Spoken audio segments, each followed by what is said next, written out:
going to hit the button, and it takes everybody a minute to get connected to audio and be able to hear me. Hello, everybody. I'm going to give you guys all an extra second to connect before I start my spiel for you all so that none of you have to sit through it more than once. Welcome.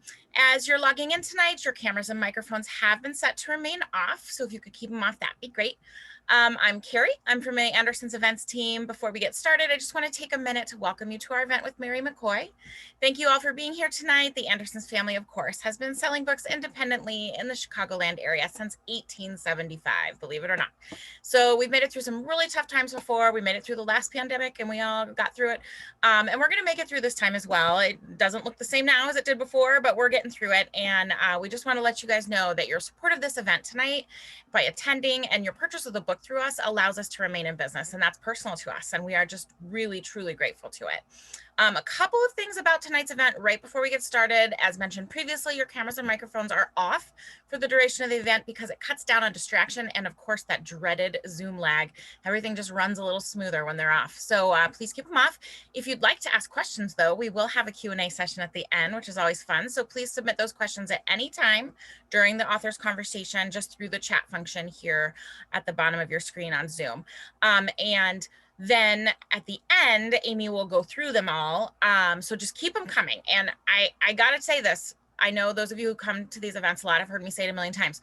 Definitely keep those questions coming. The more questions you guys ask, the more fun it is for all of us, the more interactive it is for you, and it just makes for a better event. So please put them through there. If you ordered a book for tonight, please know that you will receive an email when your book is either ready to pick up or has been shipped, depending on which option you chose when you purchased your ticket. I just want to say, please give us a day or two sometimes to get those notifications to you, because we are actual human beings and we have one actual human being in a basement who processes those orders. We don't have machines and automated things like certain online places. So it might just take us a day or two more, but we will let you know when it's ready. And then if you have not ordered your book for tonight, I will be putting info in the chat on how to order more. And I wanted to say, even if you already purchased a book, you know, the new book, I should say, of Indestructible Object, everything tonight will be signed. So signed books make awesome gifts. I know it's grad season. I just wanted to put it out there. And of course, signed books never cost more at Anderson's either. So anything that gets ordered tonight is signed. So that's perfect. All right, now I'm going to get to the better part of the evening. All of my announcements are out of the way. Before we get started, I just want to take a moment to introduce, of course, we are here tonight with Mary McCoy, who is a writer and a librarian at the Los Angeles Public Library. She grew up in Western Pennsylvania and studied at Rhodes College and the University of Wisconsin, which is very close to us here in Chicagoland. She is the author of the 2019 Prince Honor book, I, Claudia, and of Camp So-and-So and Dead to Me. Mary lives in Los Angeles with her family, where she's joining us from tonight, and she will be in conversation tonight with Amy Spalding, who is the author of several novels, including the best-selling We Used to Be Friends and The Summer of Jordi Perez, and The Best Burger in Los Angeles. I love that title, which was named a Best Book of 2018 by NPR, and many more. And with that, ladies, I am going to go ahead and disappear for a little bit. Call me if you need anything. Welcome, and thank you both so much for being here tonight. Great. Thank you so much for hosting us, Carrie. Really appreciate it. And it's really great to be here. Thank you, Carrie. Thank you, Andersons. Thank you, every indie bookstore. Yes. I am Amy Spalding. I'm going to be in conversation with Mary about her amazing new book. I'm so excited to be here. I'm going to ask for one slight change to what Carrie just said, which is, if we're going to chat for a while, I would love if you all use the chat section to talk to each other, be excited, like virtually applaud Mary or me, that's fine. But if you could hold the questions until the end, it's so hard sometimes to scroll back up in between all the like excitement. So I will announce when we're going to start taking questions, and then everyone type furiously and ask the best questions ever, or just like middle of the road questions. Those are fine too. No pressure. We love questions. And we're also very well aware of like the Zoom attention span. And so we want to respect that. And so I think we're going to like talk amongst ourselves for about 20 to 30 minutes, and then we will be turning it over for questions from you. Yes. Yeah. I mean, I love that people come to these, but also sitting in your home, events just feel completely different than when you're like in a room with others, surrounded by your friends and getting that fun energy. I'm an extrovert, so maybe not everyone can relate to that, but I really need that. Amy, can I also, I was like just wondering what you were going to be wearing tonight because you're always wearing something awesome. And I like the bolo. Thank you.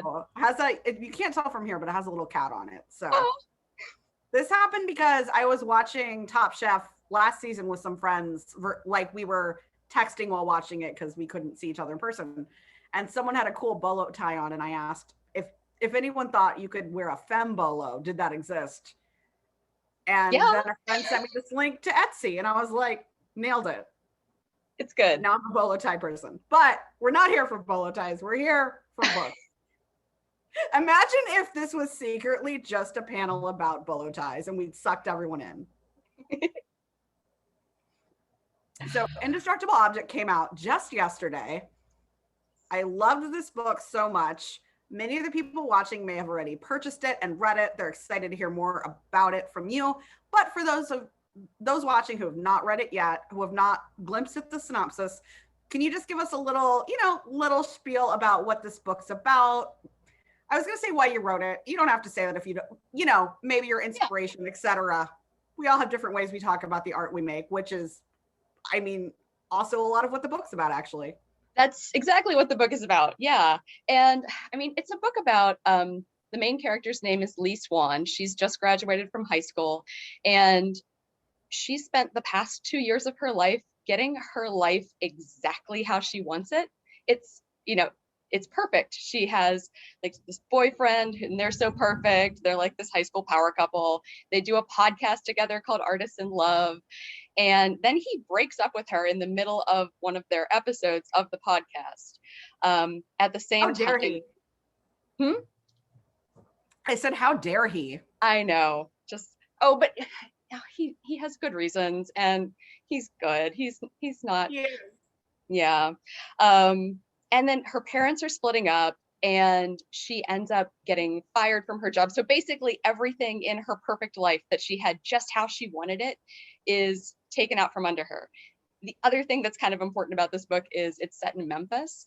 I lived in Memphis when I was between the ages of 18 and 24, so I really wanted to use it as a setting in a young adult novel because, when you live somewhere at that age, like that's when you're figuring out what's important to you. That's when you're figuring out what kind of person you want to be and not what you want to be when you grow up, but like just what kind of person you want to be in the world.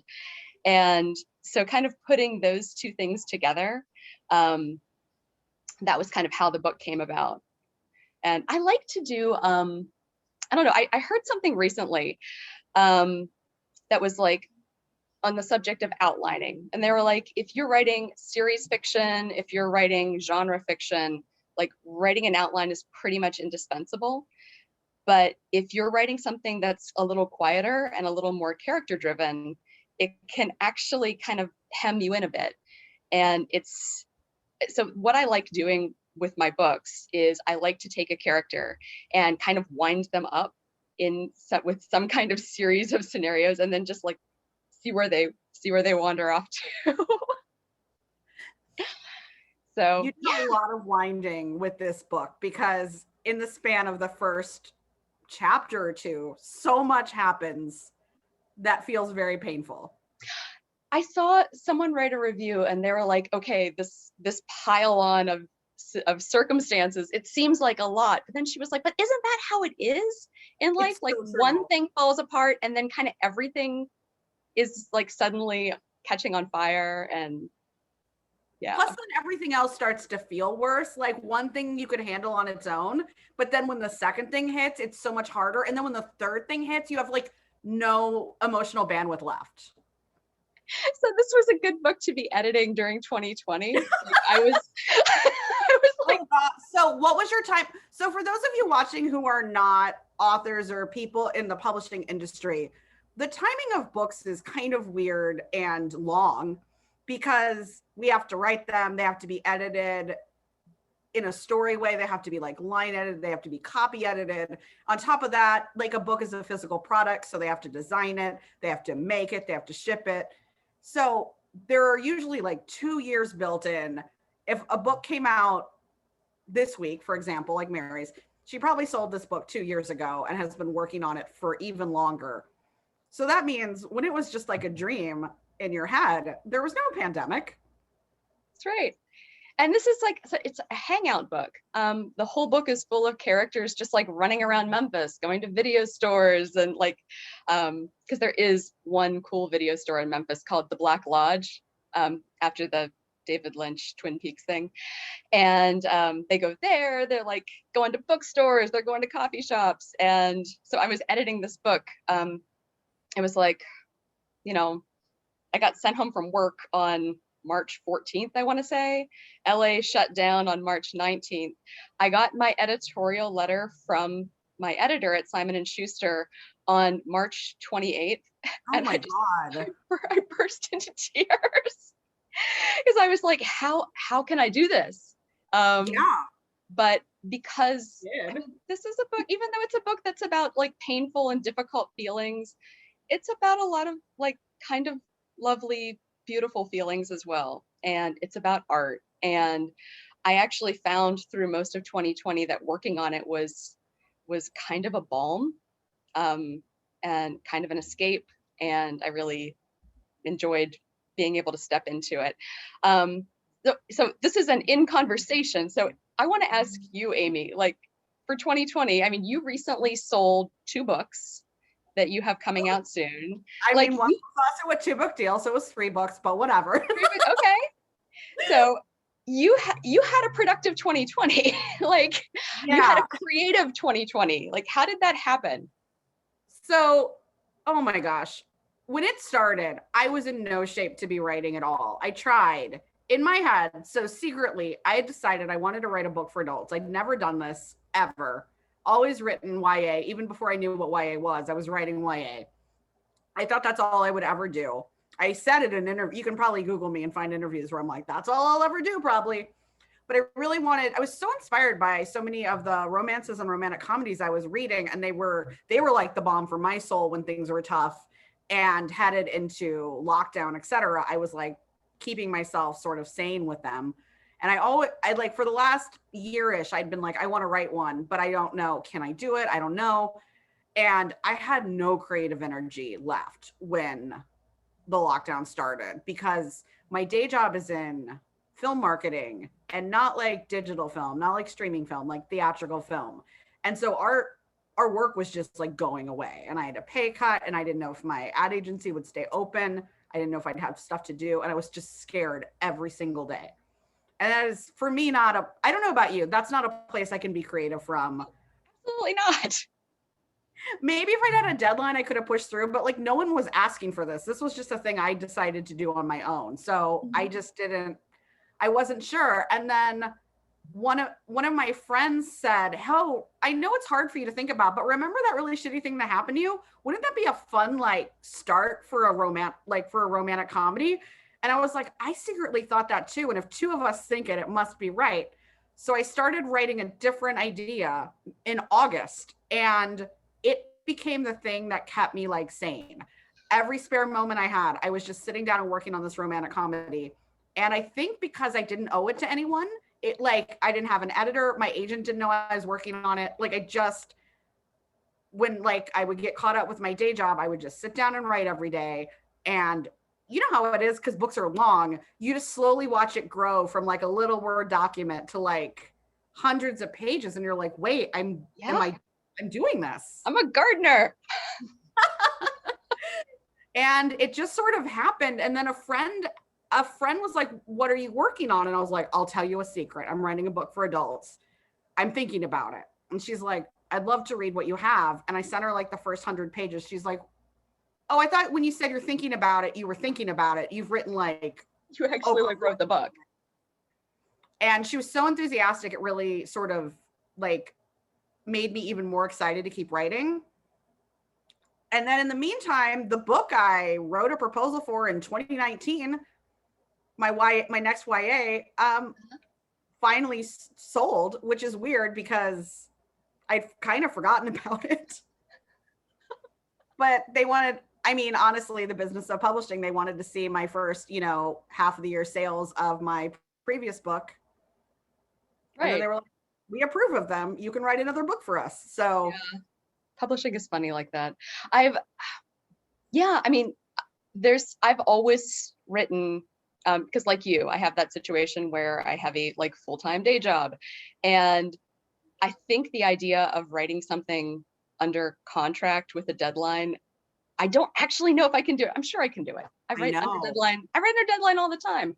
But the idea of just getting to have the pleasure of writing a first draft that doesn't have to go anywhere and just having it only be for me for a little bit, it's pretty delicious. So I literally emailed my agent on like January 2nd and was like, surprise, I wrote a book for adults. Let me know what you think. Bye. Glad she liked it. It could have been awkward. It could have gone so poorly. I will say by that point, I'd had a few friends read it. I felt really good, but no, It could have gone. I am not advocating for this method for anyone else. This is my like weird Scorpio shit of like, no one can know until it's done because then it's okay. How did you balance that writing during the pandemic? I know you're a parent. I know you were I assume you were home for most of that time. How are you sort of because edits you still need to have that emotional bandwidth to escape into them. It's not the same as first drafting, but it's not nothing. Yeah. I mean, after that evening of getting the editorial letter or actually the morning of getting the editorial letter and bursting into tears, I had 24 hours to be in my feelings.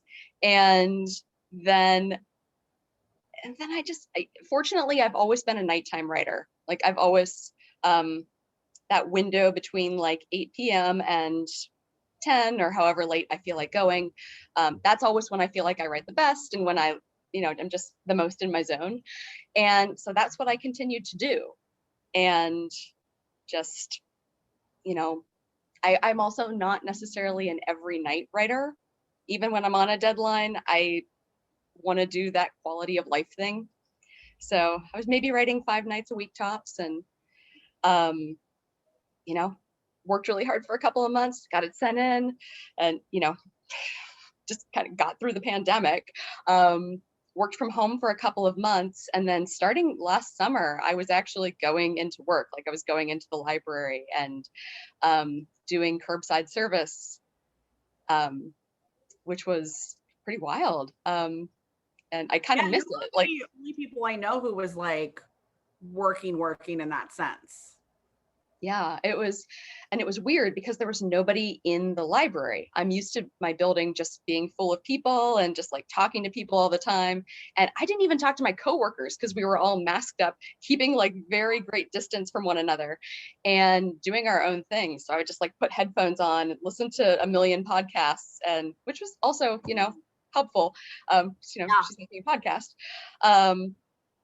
So it's weird. And so now that the library's actually open again and people are back in the building, and I thought that I would be a little bit more in mourning for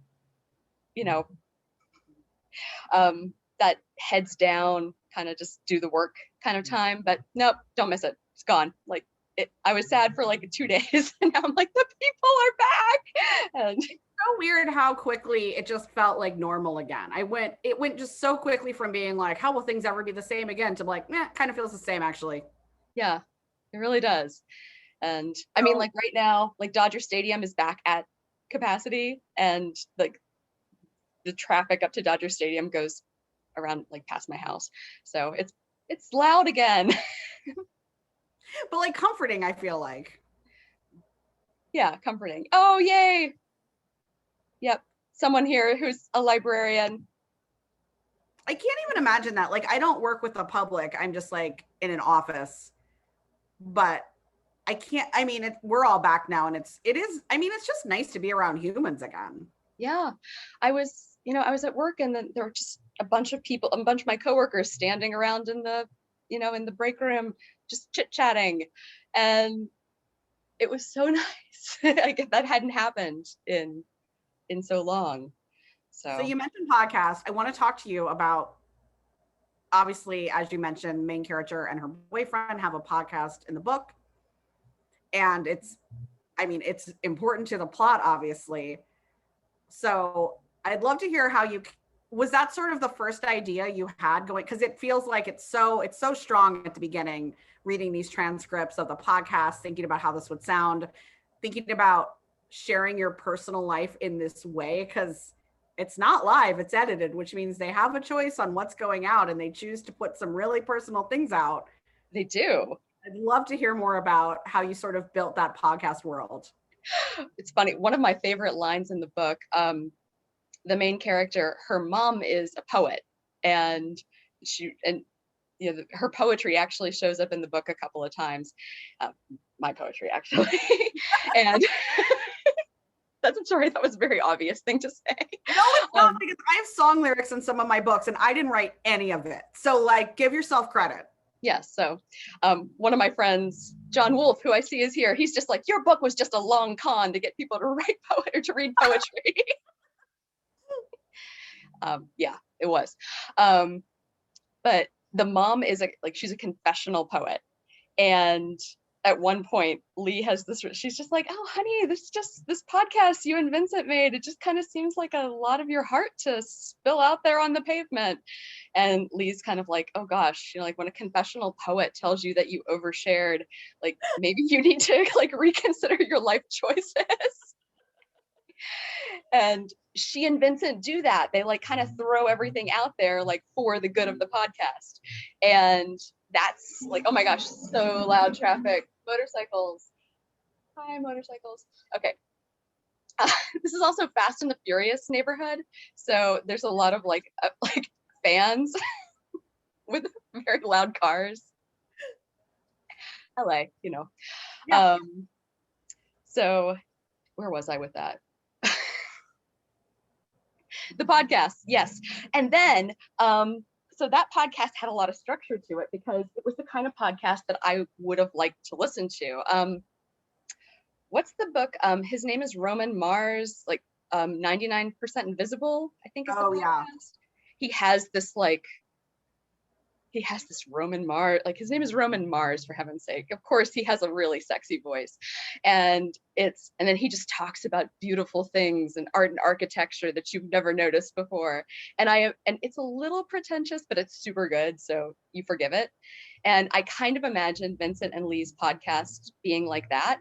Oh, I love that. I also imagined it being a little bit like Sarah Marshall and Michael Hobbs of You're Wrong About, which is my favorite podcast, because something that if anyone who listens to that podcast, you hear Sarah Marshall talk, and actually both of them talk about they get a ton of negative reviews and fan letters and criticism of Sarah's voice, which is fine. Her voice is totally fine. But I hear that's a problem that women in podcasting and women in radio have, that vocal fry thing or upspeak or any of those things. Yeah, This American Life did a segment on that once too, and it was infuriating. Yes. And so I had I wanted to put some stuff like that in the book too, that there's nothing, you don't get the sense there's anything wrong with Lee's voice, but she does have her haters. And then kind of what happens later on in the book is after the she and Vincent break up, the podcast is of course done. And then she ends up finding these 3 artifacts as her parents are splitting up and starting to pack up boxes and divide their household. She finds a passport that her dad got that was issued 6 months before she was born. And then she finds a book of poetry that her mother dedicated with love to some other dude. And then she also finds this VHS tape of her parents' engagement party, which some of the book is involves her running around Memphis trying to find someone with a VHS player, which is why they go to the Black Lodge. Oh gosh, have I spoiled it? I loved all of that so much. First of all, I love that the parents were messy and they have this very messy past, but I also love that they're still a little messy now, because I think sometimes one of the things that frustrates me about YA is I feel like people will sort of be like, oh, these characters are immature, but that's okay because they're 17 and 18. And I'm like, I'm in my 40s and I do not always act great now, as many people I know are the same. And I love the world you've built where we learn, we gain some wisdom, but obviously a lot of these primal human emotions about love, belonging, what makes a family, what makes, what draws people together, it gets messy. It does. And something else I like about this group of people is that some of them are related to each other by blood. And in, a lot of the characters have just kind of come together and they have just decided to be a family. Like, I was rereading Wheatsy Bat just a few days ago, and I was like, Wheatsy Bat, maybe that's the first one that did it, where you just have this group of people who they're like, we like each other. We're going to live in a house together. We're going to raise each other's kids. It's going to work out great. It's going to work out great. And and so like I wanted that in it too, because often you find in YA, the parents are absent figures, and sometimes that is necessary because, the characters, you kind of want the characters to run around and do their own thing without a lot of adult intervention. But that's not how people necessarily relate to their parents. Like I cared a lot about I still care a lot about what my parents are up to. Exactly. Yeah. And like I knew they were involved in my life when I was a teenager. And I think, so I wanted the parents to be a bit more present and not these kind of like generic and absent figures. And not like because I feel like they're either absent or they're like an obstacle, like, well, I can only do the thing I want to do if I like foil my parents. And I love how the parents in your book didn't function either way. They were not an obstacle. I mean, they were sometimes as humans, not as parents, as like, what is going on with these two people? Mm-hmm. But they were certainly not absent, or when they were absent, it was intentional and it drove Lee crazy. And I sort of loved her, like, almost like, how dare they have their own lives and do things on their own terms? That's what I'm trying to do. Like, and she's a little like, how have they not gotten their acts together by this point? Something I noticed very late, I think, in the process of writing this book, like all three of my previous books have these very like big, overblown, larger than life villains, like just bad people, and bad obstacles that the main character has to overcome. And I realized that there is no villain in Indestructible Object. No. And like at one point, I was talking to my editor early on about it, and she was like, okay, so like, what's the conflict? What are the stakes? And I was like, well, if she doesn't figure this stuff out, she's gonna have a bad life. And Kendra, my editor, was like, okay, we can work with that. Yeah, I mean, fair. It needs to, and so we worked together and we're able to give it more conflict and give it more stakes, and kind of get those things worked out. But it still feels very real though, because like I do a lot of freelance editing on the side, and one note I give authors a lot is your book is super realistic, but books aren't quite this realistic. They have to like build to the one thing and have that stuff explode and then have like corresponding fallouts. Right. Life, it's a little tidier than real life, but I feel like you managed to do that in a way that still feels like very realistic. Thanks. Amy, do you have that in your books? Like, do you have the thing where you like you find that you're conflict avoidant in your book because you like your main character and you don't want bad things to happen to them? Absolutely. I feel like I have such gentle books. It was really weird writing We Used to Be Friends, because for those of you who haven't read it, this book, get it at Anderson's. Why not support a local bookstore? You have to get Mary's book first, but then also get mine. It is about a friendship breakup, and that is inherent in that's the book. And so I was writing these girls that I was just like falling in love with, Kat and James. They just like, speaking, these are both kind of messy characters, like a lot of the characters in your book. They are figuring things out. A lot of their conflicts are like, yeah, if they don't figure this out, they could have a bad life. Like, I had to make their friendship not work out because that was the point of the book. And some days I would just want to cry writing because I'm like, why did I do this? So also, I wonder if, because, you know, for those of you who have not read the Amy's book and don't know, with one of the characters, the timeline goes from the end to the beginning. And with the other character in the friend breakup, it's going from the beginning to the end. Like having that in place, did having the end already kind of set, did that help you with getting to that inevitable, I have to did because I started writing it in book order, not in chronological order. So the first thing I wrote was the ending, the ending, which is also the opening chapter, which means the first words I wrote, they were already not friends anymore. So yeah, I do think it helped because I wasn't taking it from like things are great to like things are terrible. I was taking it from the aftermath, and it did set a tone. But there were just days where I had to write someone hurting each other's feelings, and it was just like, why did I do this? Why did I pick this? I mean, I can, for anyone curious, because I am conflict averse and I normally write romantic comedies, I did it because I think friendship breakups are so terrible and so life altering sometimes. And yet and to the point where I think often a lot of the people I've talked to about this say the worst breakup they went through was a friendship breakup, not a romantic breakup. And yeah, I feel like pop culture doesn't treat them like that. Like we definitely treat like romantic breakups like they're the worst thing you can go through. And they can be, of course, especially you've been together for years, if you're divorcing, if there are kids, like, yes. But friendship breakups are rough, especially when you're young, especially when you don't always have like when that's the person you went to and you can't go to that person anymore, it's devastating. So I wanted to talk about that. But yeah, it was hard to just like keep putting these characters I loved, like, well, now one of you is going to screw this up and send a shitty text and you both have to be sad now. Great. Yeah. So we're going to start taking questions really soon. So everyone start typing your questions. Type your questions. In the meantime, while you're all typing, and again, like no pressure. Like I feel like sometimes I'm like, everyone do amazing questions and people get like intimidated. No, any question is great. Both of us obviously love to talk about writing and books and other stuff. So you can't screw this up.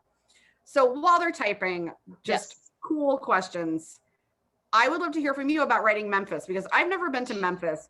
And when I read your book, I just fell in love. I mean, when a book can make you fall in love with the city that you've not been to, I loved everything about it. I loved that you sort of, I feel like every town has at least one of those areas. It's like the cool weirdo area.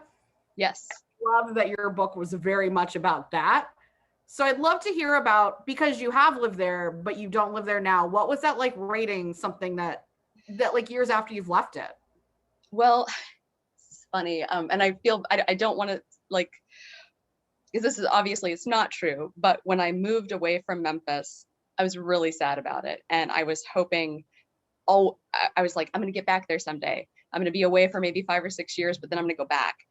And I was talking to one of my friends there and who was staying, and she was like, don't worry about it. You'll come back in 5 or 6 years. Nothing will have changed. And that's obviously not true. But when I went back for the first time in, I think it was 2015, I went back.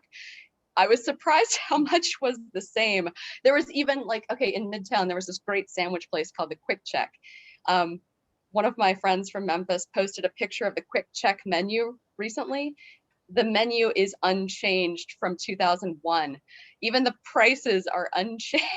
Oh my God. I was like, hey, it's the Jesus. That's a good sandwich. But even though so I don't know, I went back a couple of times while I was writing it to just like travel, like take notes, go around, go to the places I was writing about and just make sure they hadn't changed. Like the Java Cabana, it's a real coffee shop. The Burke's bookstore is a real bookstore. I briefly was employed by them. And that neighborhood of like Midtown Memphis and Cooper Young, like that was my stomping grounds. And when I lived there at that time, like pretty much everybody I knew, I didn't know a lot of people who had like 9-to-5 office jobs. pretty much everyone was like trying to be an artist or trying to be a musician, trying to be a writer. And like it was also interesting to see like many of the characters in the book, like people who like really like grind it out for 10, 20 years and like it kind of works out, but maybe it doesn't work out. So what was in the sandwich? All right, we're gonna take these in order. Don't worry, we're gonna get the sandwich question. First of all, what was your favorite part of writing this book, and what was the hardest part for you? That's from Edward. Let's see. Hey, Edward. Hi. I want to hang out with you soon. My favorite part of writing the book was probably the poetry, because that was like, it was just like a trick, and like writing the podcast scripts was really fun. I enjoyed writing that a lot. The hardest to write, this is gonna sound weird because I wouldn't say that I've had books that come easy. This one did. This is like the easiest book I ever wrote. I don't know why that was. What it was like for me writing Summer of Jordi Perez. Like it just came out and it was almost, I barely did edits on it. It just was like easy. Sometimes you get a win. And I decided not to ask too many questions because before I wrote this book, I had just sunk 2 years into writing something that didn't work out. Much like the main character in my book. Maybe that's, maybe I just took that emotional state that I was in of like, oh gosh, I just sunk 2 years into something and it was not good. And I was at a little bit of a creative crossroads. And so maybe that was, everything that came before the book in the lead up was what was actually hard. What was in that sandwich? What was in that sandwich? I want to say it definitely had this like Mediterranean thing going on, and it was vegetarian. I know there was a lot of feta and cucumbers, and I'm sorry, I'm like whiffing on this. I haven't had the sandwich in like 20 years. But I remembered it was my regular order when I would go there. That's so funny.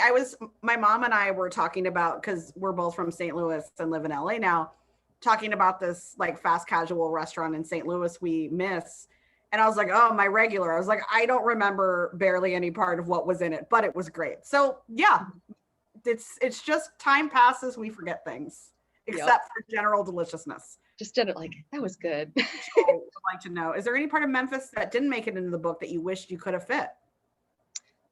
Oh, that's a good question. Let me think about that. You know what? They never go to an art museum and they never go to a rock show. Oh yeah. That would have been good. There's such a like live feeling to it that it feels like they go to a rock show, but you're right, they don't. Well, I mean, I guess she runs sound at the open mic. So she's not actually in attendance at the rock show. She's at work. It gives that feeling, but yeah, they don't actually just go for fun.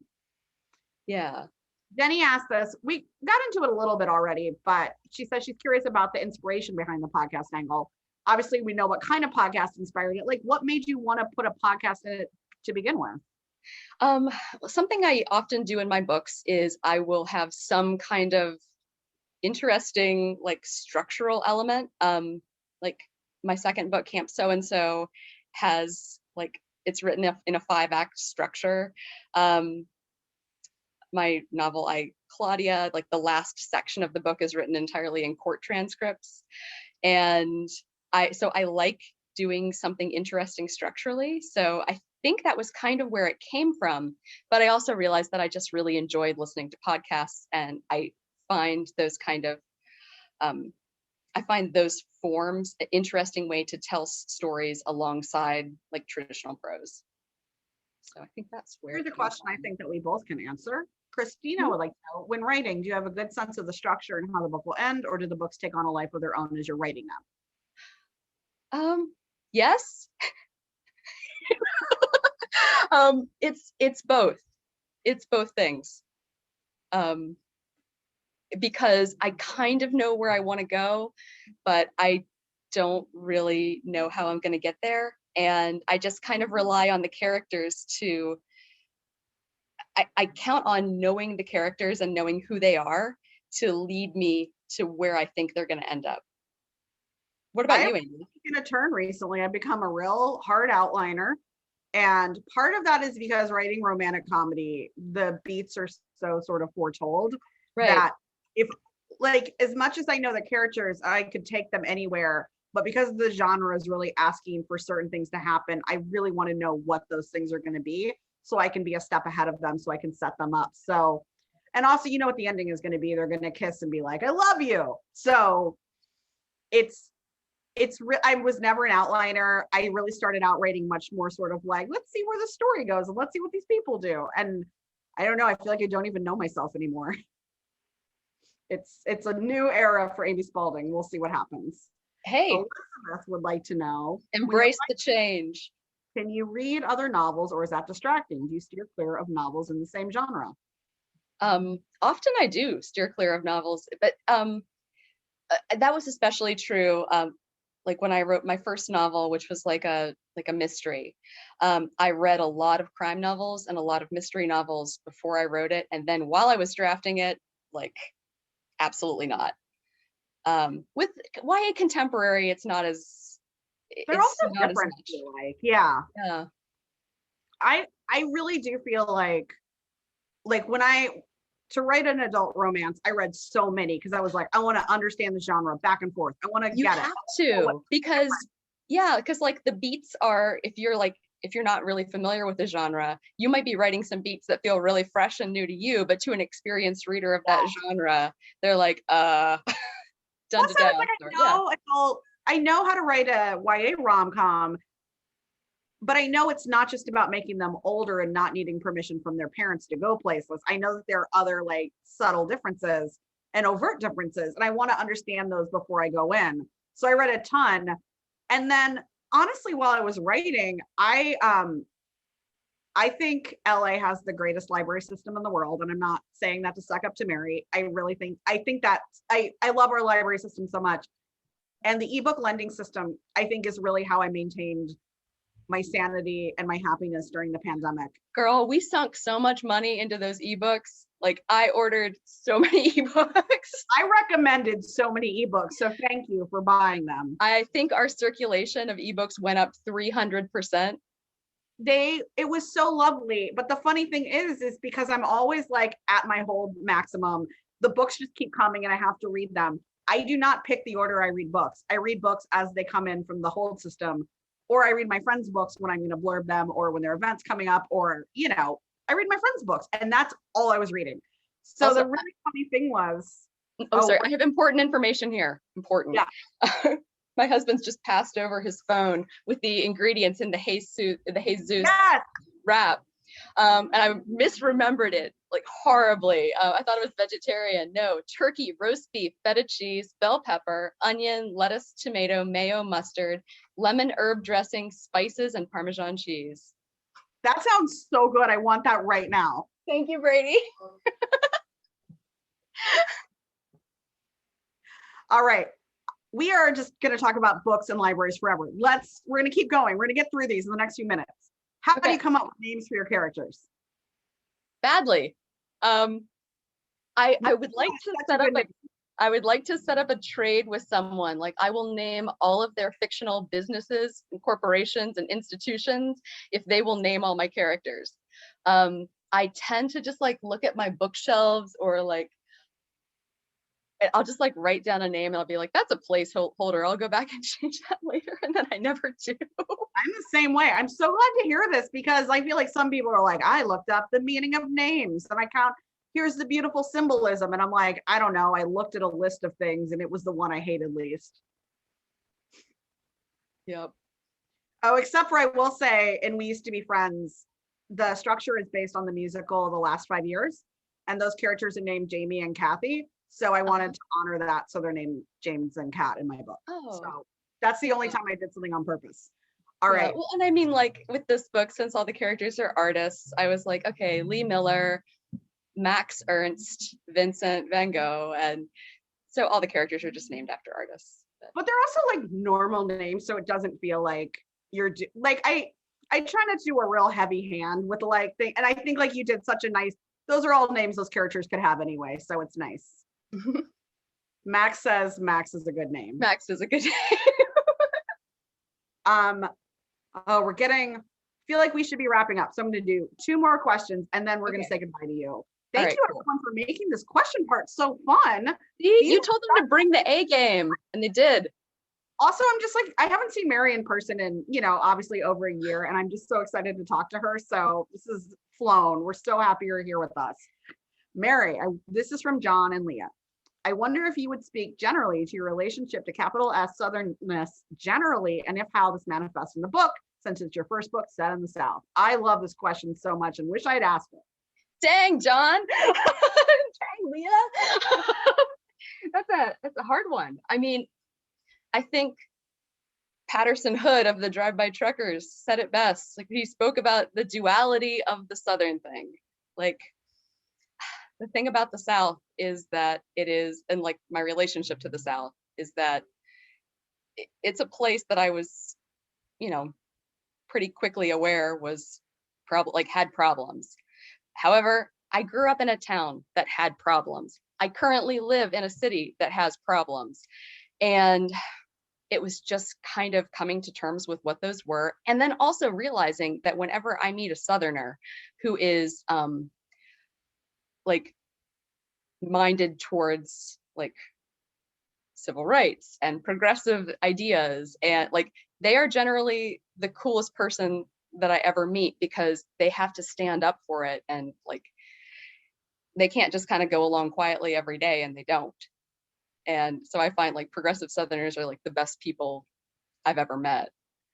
So that's kind of my relationship to the South, I guess. I'm from St. Louis. I could say so much more about that, but yeah. I really feel that because it was such a more conservative area to grow up in. Because you're from Missouri, right? Yeah. And I mean, I say I'm from St. Louis, but I'm from an hour outside. It was not blue. It was not urban. It was very red and not quite even suburban. But the pockets that were cool were so cool and so progressive and so artistic and interesting. And when you're in reaction to something, it's a different feeling. Yeah, it's true. And coming there as an outsider, coming there as someone from the North, it was very eye-opening to me. I could just sort of see everything with fresh eyes, and I really wanted to get to know the place too. I remember my first semester at college, I took a class on the history of the American South. So I was like, I'm here now. I really I need to figure this out. I don't want to spoil anything, but there's a part, I think toward the end of your book, that really talks about the struggle of wanting to live life on your own terms. But when you're in the South, what does that really mean? There are going to be challenges depending on what your own terms mean.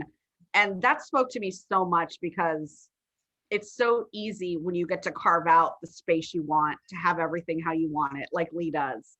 But when you have to butt up against the real world, sometimes it's different. And I just, as someone who grew up in a more conservative area that had these beautiful progressive I related to that so much, and I thought it was so beautiful. So well done.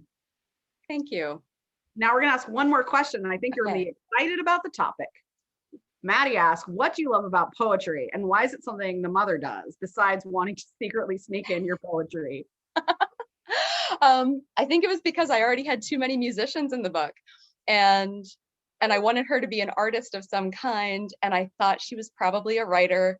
And just from what I knew about her, just the kind of person she is, I was like, she's a poet.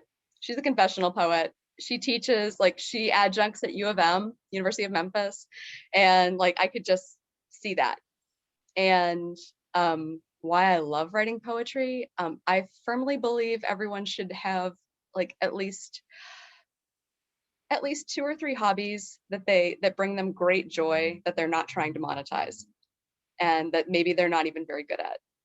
And for me, those are running, writing poetry, increasingly gardening. I think it's good to have things like that. I think they feed your soul, and writing poetry has always done that for me. I love that. Thank you so much, Mary. Applause to Mary. Everyone do it in your homes so she feels it. And Amy, thank you, Amy. You were the in conversation moderator with the mostest. Thank you so much. I was super nervous about this, and then I like just forgot people were watching. I mean, it really, the funny thing about virtual events is like when they're good, it just feels like we're hanging out. And I'm like, oh yeah, there's people watching, but we're talking about interesting stuff. It's fine. Yeah, we're fascinating. You guys are fascinating. You did great. Thank you so much. That was actually a really great conversation. It was really fun to watch it. So thank you so much. Thank you again Carrie. to both of you for being here. We are so grateful for your support, especially for throwing out a couple of just shout outs for independent bookstores. Amy, we really appreciate that. It's hard going out there right now for us, but it's going to be okay. And we, you know, we have so much support from authors like you guys. So it's just so great. So good night to you two. Thank you. And then I also just, of course, wanted to take one more second to thank everybody who's here tonight for coming, for supporting Anderson's virtual events. We get the question every event, so I'll go ahead and address it. In-person events, we're being told maybe like fallish, late fallish. So, but we're probably going to be doing some sort of hybrid like this for a little bit too. So stay tuned, and thank you again, everybody, for your support, and good night. Stay safe out there, everybody. Right. Bye. Thank you so much.